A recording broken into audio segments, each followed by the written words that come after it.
So guys, I finally made a like big move now that I moved from the south, from Texas back to the East Coast. And in the process of me moving, I had to sell my old car. It was a 2009 Toyota Camry SE. My dad gave it to me when I was younger, still in college, and I finally had to get rid of it just to make my move easier. Yeah, so I had to get a brand new car. I had to get a whole new car.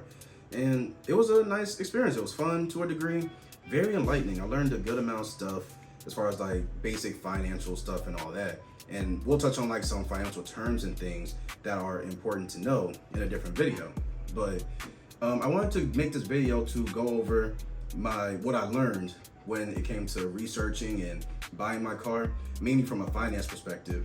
And hopefully this information will be helpful to somebody, because I don't know about you guys, but in our entire lives, buying your first car is considered like a super big deal, but also like one of the scariest things that most people go through. I'll be honest, maybe it's just my perspective, but it wasn't the scariest thing in the world, but it was something that I had to learn key details about. So just to be careful, but it's not necessarily like the scariest thing in the world. It's actually pretty fun. It can be pretty enjoyable. So yeah, let's go ahead and get started on what I learned when it came to buying my first car. So the main thing I learned when it came to buying my car, research and all this other stuff, were the building blocks of like the different components, like different components and things you have to keep in mind when it comes to purchasing a car. And the first thing, which is pretty much the heart of buying a car and arguably the heart of anything finance related, is your credit. Your credit determines pretty much everything from, the amount of the loan that you want to take out. Some banks require you to submit a pre-approval application for you to submit through their apps or their website. And depending on your credit and credit history, that particular amount will be approved or denied. And then in other cases from different institutions, you can submit a pre-approval application for that particular amount, but then they may even increase it and say, hey, if you're looking for a loan of $10,000 to get a car, you got approved for that, but you may be approved as high as $35,000 to $40,000. Like that's your absolute maximum based on your credit. So it depends on the bank, but some will let you know if the amount that you particularly chose was approved, and some will say that, hey, you got approved for the amount that you were submitting for, but this is like the absolute cap we're willing to give you in case you run up a higher number than what you're submitting. And to be clear, that's the first thing you want to do. You want to submit what's called a pre-approval application. The name may be slightly different depending on the organization, but you want to submit a pre-qual or pre-approval application for a particular amount that you're looking for to get the car, which basically establishes your budget. That's the first thing you want to do before you actually start researching cars and you start checking out lots and of course getting in touch with people at different dealerships to potentially purchase a car. Once you get that approval notice back from your financial institution, your bank or credit union, whatever else, that's when you can start researching cars. That's when you can start looking for cars that are new or old enough, depending on your preference and the use of the car in that situation. In my case, the newer the better, which we'll touch on that probably a little bit towards the end of this video. But in my case, the newer the better. Whatever features that you needed or wanted in the car. Like for me, a non-negotiable was to have Apple CarPlay in the car, so that whenever I use navigation, which is pretty much every time I drive, because it's not even just about finding direction where I'm coming and going. These days, navigation is just good for monitoring traffic. And that way, if a collision happens on the spot and at first you were on the shortest or the fastest route somewhere, an accident happens, now you can take another route if you're not past, the right exits and stuff like that yet, and you can adapt. So to me, that was a non-negotiable. I needed a car with Apple CarPlay. That, and it's just more comfortable because something that was uncomfortable that I had to get back to being kind of used to now that I moved and I was able to drive my mom's car for a bit. But her car is actually older. It's a 2011, so it doesn't have Apple CarPlay and any stuff like that. So I had to readjust to using a car that, I couldn't mirror what was on my phone onto the car. So I had to keep looking down at my phone or bring it up to look at navigation and all that stuff when I didn't know where I was going. And you still got to worry about, people speeding past you. Some people drive in front of you pretty slowly. You don't know if there's something going to break. So now you suddenly have to brake and that could lead to a collision, all that stuff. That was something I wanted to avoid. So for me, Apple CarPlay was a non-negotiable. And the list goes on for whatever you're looking for, sun/moon roofs, like electric windows, seat movers and all that stuff. Any other amenities that you need or just prefer to have in the car. and you do your research on the cars that fit your budget, but also have what you need and want in it. The third step would be to get numbers, like solid numbers and rates, interest rates on the cars that cars that you are looking to grab. Because depending on the car, you may be able to get it insured for lower rates than other ones. Some cars, Kias and some other stuff, are borderline impossible, or at least certain makes and models and years of Kias and other types of cars are borderline impossible to get insured because like Kia Boys and all that stuff.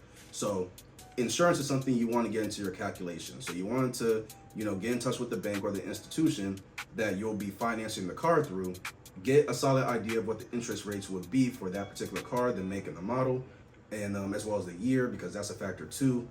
And you want to include that in terms of how much am I looking at paying per month. This can also lead to, actually no, we'll hold on to that for down the line. Hold on to that thought. And then the last main thing you want to look at, which kind of bounces off the previous point, is down payments. Now, down payments, it bounces off of the interest rate part of it and the monthly payment part of it, because down payments are pretty much meant to bring down your monthly payment of the car.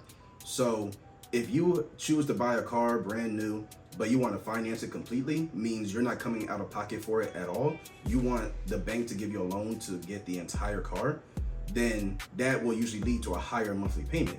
But if you decide to, save up $3,000, $4,000, $5,000 more or less to bring that monthly payment down, then that's what's gonna happen. The more cash you come out of pocket for on the spot, which means the less money that the bank technically has to loan you for you to get that car, or I guess literally to loan you to get that car, the lower your monthly payments will be when you have to pay the bank back over time for your car note. Now, I want to try to paint this picture because, this isn't taught in school. This is not taught in grade school. If you're like a finance student or, personal finance or just a finance major in college, then you may encounter this subject more often. It's easier for you to understand, but you can be a college grad and still not understand how this whole process works. So I want to try to paint this picture. So I want you to look at down payments, interest rates, like the value of the car, and your budget, the loan amount that you're looking to get. I want you to look at all of those as functional pieces of a computer, functional pieces of a car itself, functional pieces of your cell phone.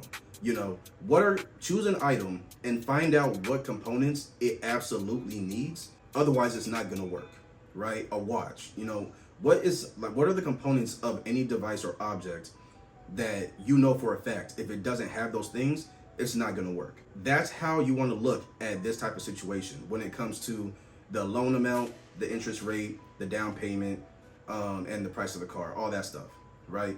And the reason I say that is because when I was trying to learn this and my mom was trying to get me to understand this information, I was trying to, figure out what is like the general rule when it came to putting down a down payment and stuff like that. And something that my mom was trying to tell me was there's no necessarily like a general rule. Because I knew down payments was a term I was familiar with, and I knew that it was just you coming out of pocket, for a house, for a car, or something like that. Because every situation where I overheard the conversation or it was even taught in class, I don't think it was ever clarified that you did not have to make a down payment, at least on a car. Now, if we're talking about a house, that's a different situation. You absolutely need to do that. But cars or any other objects where down payments may be required, I guess more times than not, it's a choice. You don't have to do it. So I was trying to figure out, basically how to play this game. Here's what I've come down to, and here's how, I've wrapped my head around it. The components that I've listed so far are things that you absolutely need to take into consideration when it comes to buying the car. But how you use those things is up to you. So I want you to think about this as an RPG. God of War, Elden Ring, Skyrim, anything else. You have the different stats. You have attack, you have defense. In God of War terms, you have runic, you have vitality. I forget what the other one is. It prevents you from staggering, not resistance. I forget what it is, but it prevents you from staggering. You have all those different stats, and those stats are always there. I'm never going to look at my copy of God of War and see those stats, and then I look at someone else's version of God of War and they are missing the defense stat because they don't use it, or they're missing the vitality stat because it doesn't mean anything to them. They like a difficult game.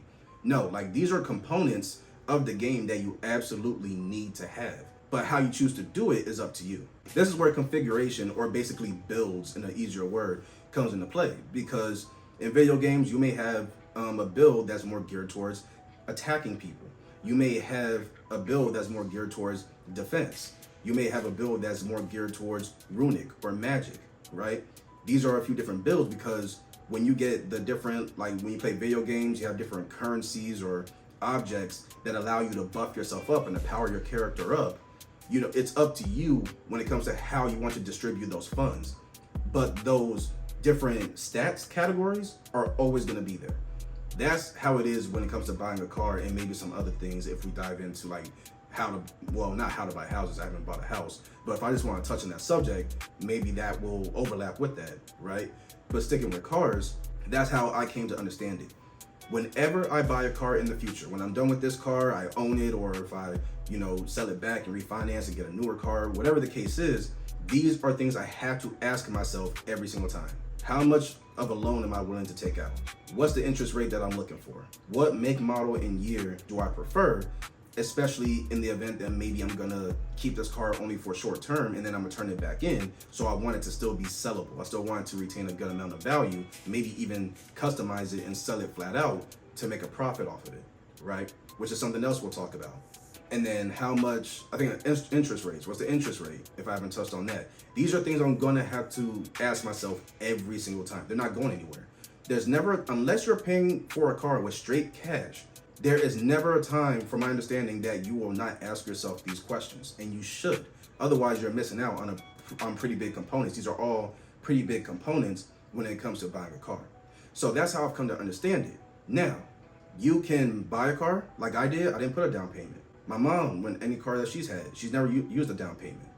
But there are people who, if they were looking at a $450 monthly payment for their car, and they're like, you know what? I don't think I can sustain that over the course of 5 years, for example, a 5-year term. I would rather pay, let's call it $200 a month.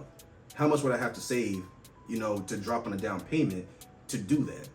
You might have to save, depending on the value of the car and the loan you're looking to bring out, $3K, $4K, $5K. I've heard down payments as big as $5K. I don't think I've heard of anything much bigger than that, but it may even be bigger than that.